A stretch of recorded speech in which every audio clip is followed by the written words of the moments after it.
L'Allemagne, par rapport à la France, avait défini une stratégie et mis en place des structures pour l'appliquer.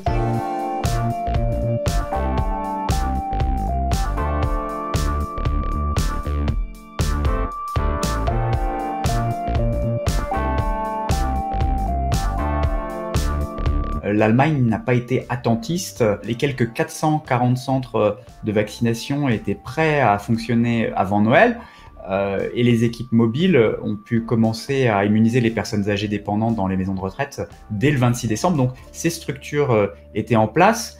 La logistique aussi, notamment la chaîne du froid qui est primordiale pour le vaccin Pfizer-BioNTech. Cela n'a pas empêché des petits accros. On a jeté des vaccins dans le sud de l'Allemagne parce qu'on avait un doute sur le respect de la chaîne du froid pendant le transport. Dans le nord-est de l'Allemagne, il y a eu des surdoses injectées à des personnels soignants parce que l'équipe mobile qui manquait de routine n'a pas lu la notice des flacons qu'il fallait diluer ces vaccins avant de les injecter. Mais voilà, ces structures étaient en place. Le problème maintenant, c'est qu'il n'y a pas assez de vaccins pour faire tourner toutes ces structures et que aussi l'organisation des rendez-vous, parce qu'il y a eu un peu de friture en ligne sur ce plan-là, prend du temps et que les centres de vaccination ne tourneront à plein que d'ici quelques jours.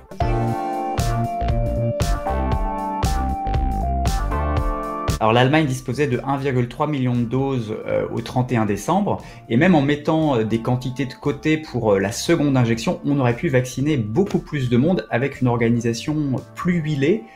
Les Länder ont appris par exemple assez tard combien de doses ils allaient recevoir et à quelle échéance. Et c'était pour eux difficile dans ces conditions d'organiser les prises de rendez-vous et de maximiser l'utilisation des capacités mises en place, que ce soit pour les équipes mobiles ou pour les centres de vaccination. Il y a eu aussi quelques petits accros dans la construction de ce système de rendez-vous pour toucher les publics prioritaires. Certains Länder ont choisi d'envoyer des courriers, d'autres de faire une hotline.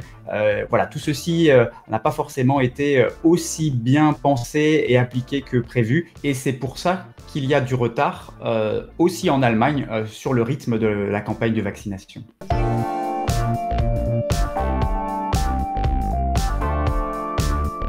Berlin se voit reprocher d'avoir trop misé sur la Commission européenne et ses commandes groupées.